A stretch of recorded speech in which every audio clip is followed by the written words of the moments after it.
2nd April আমরা জানি autism awareness day.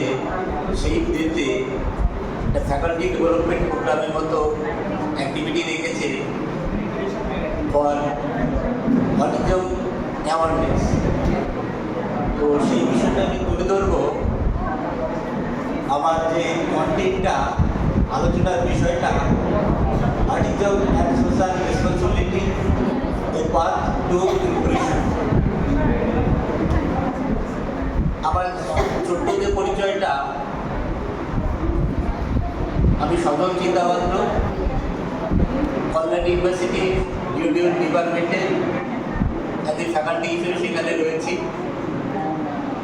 Actually আমার আলোচনার বিষয়বস্তুটা রয়েছে not knowledge development, mainly awareness development. কেন সেই অ্যাওয়ারনেস ডেভেলপমেন্টের কথা বলছি সেই বিষয়টাই পর করবো। স্লাইডে আসবে। অ্যাকচুয়ালি আমরা জানি 2nd April world autism awareness day, যেটা শুরু হয় ইউনাইটেড নেশনের তত্ত্বাবধানে 18 ডিসেম্বর 2007। এই দিনটা ঠিক করা হয়। ফার্স্ট অবজারভেশনে আসে 2nd এপ্রিল 2008 থেকে। সেই দিন থেকে এই ডেটটা অটিজম ডে হিসেবে অবজারভেশন শুরু হয়। নেক্সট স্লাইডে চলে আসবো।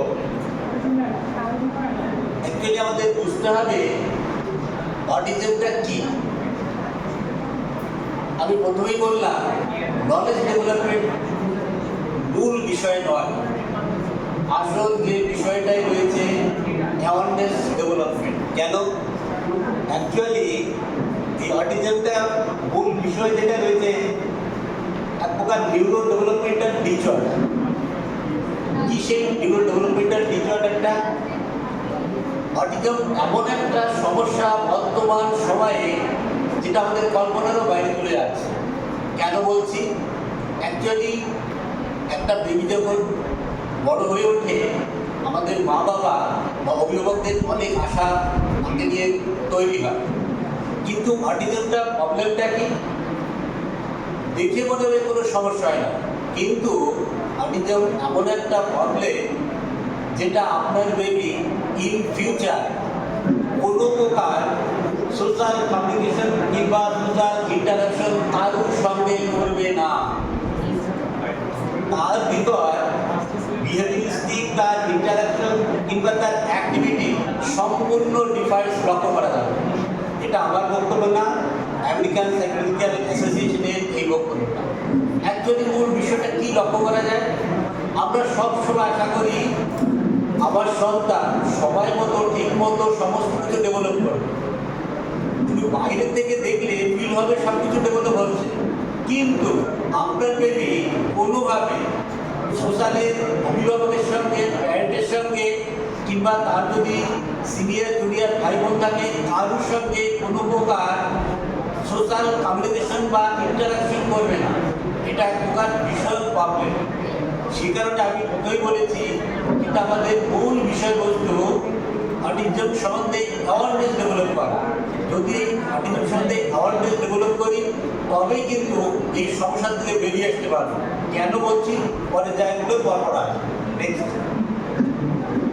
এই অটিজমটা একাধিক টাইপের লক্ষ্য করা যায় যে আমরা বেবিদের কোন বেবিদের অটিজম কীরকম হয়। যেটা রয়েছে আর্টিস্টিক ডিসঅর্ডার। এই আর্টিস্টিক ডিসঅর্ডার যে সমস্ত বেবিরা থাকে তাদের কীরকম হয়? তারা কমিউনিকেশন করবে না, কিংবা যে কোনো অ্যাক্টিভিটি রিপিটেড ওয়েতে বিহেভিয়ার করবে। কীরকম? সাপোজ ধরে নাও এরকম কিছু বেবি পাওয়া যায় সম্পূর্ণরূপে সোশ্যালের সঙ্গে কমিউনিকেশন করবে না, কিংবা হয়তো এরকম একটা ওয়ার্ড শিখে দিয়েছি আতা গাছে তোতা পাখি, ওই বেবি শুধুমাত্র ওই একটা ওয়ার্ড সারাদিন কন্টিনিউ করে যাবে। কিংবা কোনো একটা স্কিল শিখিয়ে দিয়েছি সেই স্কিলটা কন্টিনিউ করে যাবে, এর বাইরে কিছু করবে না।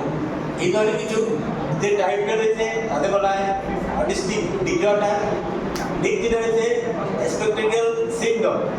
এই সমস্ত বেবিদের কি সমস্যা হয়, এদের ইন্টেলিজেন্ট নর্মাল কিংবা হাই হয়, কিন্তু তার সোশ্যাল ইন্টারাকশন থাকে না বললেই দেখতে রয়েছে পারমিসিভ ডেভেলপমেন্টাল ডিসঅর্ডার। এই যে এমন কিছু বেবি রয়েছে তাদের ডেভেলপমেন্ট প্রাইমারিতে ঠিকঠাক হয়, কিন্তু এদের সমস্ত প্রকার অটিজম না থাকলেও কিছু কিছু অটিজমের যে বৈশিষ্ট্য সেগুলো এদের লক্ষ্য করা যায়। নেক্সট হচ্ছে চাইল্ডহুড ডিস্টিংগুইশড ডিসঅর্ডার। এই সমস্ত বেবিদের কি হয়, এদের প্রাইমারি যে 2 থেকে 3 বছরের ভিতর যে সমস্ত ডিস্ট্রিক্ট বৈশিষ্ট্য থাকে এগুলো থাকে না, নর্মালি ডেভেলপমেন্ট হয়, কিন্তু বয়স বাড়ার সঙ্গে সঙ্গে এদের স্কিলগুলো ফরগেটিং করতে শুরু করবে। এমনকি দেখা যায় যে রেড সিনড্রোম টাইপের এক ধরনের টাইপ রয়েছে, যে সমস্ত যেটা মেইনলি গার্লস বেবিদের ক্ষেত্রে হয়। তাদের ক্ষেত্রে দেখা যায় এই গার্লস বেবিরা তাদের মোটর স্কিল ঠিকঠাক ডেভেলপমেন্ট করে না, কিংবা কথা বলতে পারে না, কিংবা হ্যান্ড মুভমেন্টগুলো ঠিকঠাক হয় না। এরকম বিভিন্ন টাইপ রয়েছে। কিন্তু আমি প্রথমে যেটা বলেছিলাম, আমাদের দরকার অ্যাওয়ারনেস, বিশেষ করে আমাদের অভিভাবকদের অ্যাওয়ারনেস দরকার। কেন অ্যাওয়ারনেস? যদি আপনি আপনার বেবিকে আর্লি অবস্থায় আইডেন্টিফাই করতে পারেন, তবে কিন্তু আপনার বেবিকে এই অটিস্টিক মানে প্রবলেম থেকে ওভারকাম করা সম্ভব। যদি আপনি আইডেন্টিফাই না করতে পারেন,